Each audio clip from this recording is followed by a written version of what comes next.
Hello दोस्तों, कैसे हैं आप लोग। उम्मीद करते हैं अच्छे होंगे। दोस्तों, आज मैं आप लोगों को बताने जा रहा हूं कि सप्लायर कंपनी क्या है, सप्लायर कंपनी कैसा होता है। तो अगर आप सप्लायर कंपनी के बारे में डिटेल्स में जानना चाहते हैं तो वीडियो लंबा होगा, स्किप नहीं करना है। मैं आपको जो है वही बताऊंगा, वीडियो में बने रहिए। और आप लोग अगर नए हैं मेरे यूट्यूब चैनल में तो चैनल को सब्सक्राइब कर दीजिए, लाइक कमेंट कर दीजिए। अगर दोस्तों, हम लोग नेपाल, इंडिया, बांग्लादेश कहीं से भी आते हैं गल्फ़ कंट्रीज़ में, सऊदी, दुबई, कतर, बहरीन, तो हम लोगों को क्या होता है, सबसे पहले हम लोग क्या करते हैं, एजेंसी ढूंढते हैं, मेन पावर ढूंढते हैं और दलाल ढूंढते हैं, जो कि उसमें काम करने वाला स्टाफ्स होते हैं वो ढूंढते हैं। तो हम उसके ज़रिए हम लोग जाते हैं दूसरे दूसरे कंट्रीज़। तो सबसे पहले दोस्तों, हम लोग गलती क्या करते हैं, हम लोगों का जब इंटरव्यू होता है ऑनलाइन या तो डायरेक्ट पूछता है आपसे कि आपका नाम क्या है, कितना पढ़ा लिखा है, इस तरह से इंटरव्यू लेता है ना। तो हम लोग गलती क्या करते हैं दोस्तों, सबसे पहले वो लोग जो पूछते हैं तो हम लोग डरे डरे इंटरव्यू देते हैं। हाँ, एक छोटा सा हिम्मत कर लेने से दोस्तों हम लोगों का रास्ते क्लियर हो जाता है। तो हमें करना क्या है, आपका जब इंटरव्यू लेता है तो उस टाइम एक ही चीज़ पूछना है। अगर अपनी ज़ुबान वाले हैं तो उससे पूछना है कि मेरा कंपनी का पूरा नाम बताइए और उसका लोगो दिखाइए। लोगो मतलब पिक्चर किस तरह का है। अगर इंग्लिश वाले हैं तो उससे एक ही बात पूछना है, can you told me company of the full name. तो ये चीज़ अगर आप पूछ लोगे उनसे तो वो आपको उसी टाइम दिखा देगा। या अगर आपका लाइव में अगर बात हो रहा है तो वो भी आपको बता देगा। तो आपको क्या है, वो उस नाम को याद रखना है या तो दिमाग से नोटिस कर लेना है। उसके बाद आपको क्या करना है, गूगल पे सर्च करना है उस कंपनी के बारे में। तो आपको बहुत सारे वीडियोस मिल जाएगा यूट्यूब पे और वेबसाइट भी मिल जाएगा। तो आपको वहाँ से रास्ता क्लियर हो जाता है। अगर आप इन दलालों की बात में रहोगे, अगर एजेंसियों की जो स्टाफ्स होते हैं दलाल, उनसे पूछोगे तो वो एक ही बात बताएगा। जैसे कि मान के मैं अपना खुद, मेरे साथ जो हुआ है वो एक्सपीरियंस मैं आपको बता रहा हूँ कि मेरे को उधर नेपाल में बताया था कि महारा रेस्टोरेंट। तो मैंने दिन रात यूट्यूब पे, गूगल पे सर्च किया, महारा रेस्टोरेंट, महारा रेस्टोरेंट। मैंने थक गया, नहीं पता लगा पाया कि कौन सी कंपनी है। तो वहाँ से मैं फ़ेल हो गया। तो मजबूर होकर मुझे आना पड़ा। तो मुझे क्या हुआ, एयरपोर्ट में जब मैं गया, हर डॉक्यूमेंट्स मेरा तैयार कर दिए मेरे एजेंसी वाले ने, मेरे दलाल ने। तो मैं एयरपोर्ट में जब एंट्री किया तो उस टाइम उसने मेरा ओरिजिनल डॉक्यूमेंट्स, फ़्लाइट टिकट और वीज़ा, पासपोर्ट, हर चीज़ उसने मुझे दिया। और मैंने अपना 1.5 लाख रुपये उसको पे किया।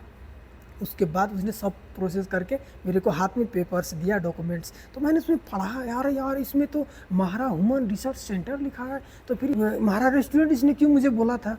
तो अब तो हम फंस चुके हैं, चिड़िया तो फंस गई जाल में। तो दोस्तों, मैं उस टाइम फंस गया था। देखो, अब तो ना तो हम एयरपोर्ट से बाहर निकल सकते थे और ना ही किसी को कुछ बोल सकते थे। कोई नहीं था, बस एक फ़ोन था। मैंने फ़ोन किया है उसी टाइम दलाल को, एजेंसी को, कि मेरे तो इसमें आपने बताया 2 महीने से कि महारा रेस्टोरेंट, लेकिन इसमें तो महारा ह्यूमन रिसोर्स सेंटर लिखा है।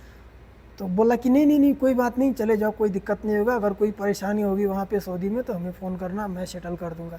बस उसका काम है एजेंसी को आपको एयरपोर्ट तक ठेलना और एयरपोर्ट से आपको गल्फ़ कंट्री भिजवा देना। उससे ज़्यादा इन लोगों का काम कुछ नहीं है। और उन लोगों का पावर जो होता है ना, आपका देश का जो एयरपोर्ट होता है वहाँ तक ही उसका पावर होता है, उससे आगे उसका कोई बस नहीं चलता है। तो दोस्तों, अब क्या होता है, हम लोग तो आ जाते हैं। अब वहाँ पे क्या होता है, नज़ारा कुछ अलग होता है, साला नर्क से भी बदतर होता है। क्या होता है, 3,000 4,000 बंदे को वहाँ पे इकट्ठा करके रखते हैं, 4-4 हज़ार बंदे को। और वहाँ से दूसरे दूसरे कंपनी वाले आते हैं बंदे को लेने के लिए। इंटरव्यू लेता है आपको फिर से वहाँ पे, आपको वहाँ से ले जाते हैं बंदे 8 घंटे की ड्यूटी एग्रीमेंट साइन करवा के। देखो, सिर्फ 8 घंटे की ड्यूटी एग्रीमेंट करवा के ले जाते हैं। और ज़्यादातर बंदे लोग 2-2 महीने पड़े रहते हैं वहाँ पे, कोई काम धंधा नहीं होता है वहाँ पे। लेटरिन, बाथरूम है ना, सोने के लिए खटमल की परेशानी है ना, हर चीज़ दिक्कत होता है। खाने के लिए आपको दोगा, लाइन लगना पड़ेगा, 2 रोटी मिलेगा सुबह को, इतना सा दाल मिलेगा कटोरा में। तो उसी से हमको गुजारा करना पड़ता है, 2-2 महीने तक गुजारा करना पड़ता है। अगर टैलेंटेड बंदा होता है, उसको जानकारी होता है क्या, तो वो 15 दिन से 1 महीने के अंदर में उसको बंदे को सिलेक्ट करके दूसरे कंपनी वाले निकाल के लेके चले जाते हैं, 8 घंटा का एग्रीमेंट करवा के। देखो, हर गल्फ़ कंट्री में एक ही नियम है कि 8 घंटा की ड्यूटी होता है सप्लायर कंपनी में, इससे ज़्यादा ड्यूटी नहीं होता है, कोई जितना भी ज्ञान पे ले। लेकिन इसमें बात क्या है, कंपनी के ऊपर डिपेंड पड़ता है कि वो आपको ओवर टाइम दे या ना दे। तो जो कंपनी अच्छा होता है, जिसमें ज़्यादा काम चलता है, वो कंपनी क्या होता है, आपको ओवर टाइम भी देता है। तो अगर आपको ओवर टाइम दे दिया 2 घंटा तो 10 घंटा हो गया, तो आपको बेसिक के हिसाब से उसमें पैसा ऐड हो जाता है, आपको 1200 1400 या 1600 तक बनता है। तो उसमें आपको खाना पीना भी है।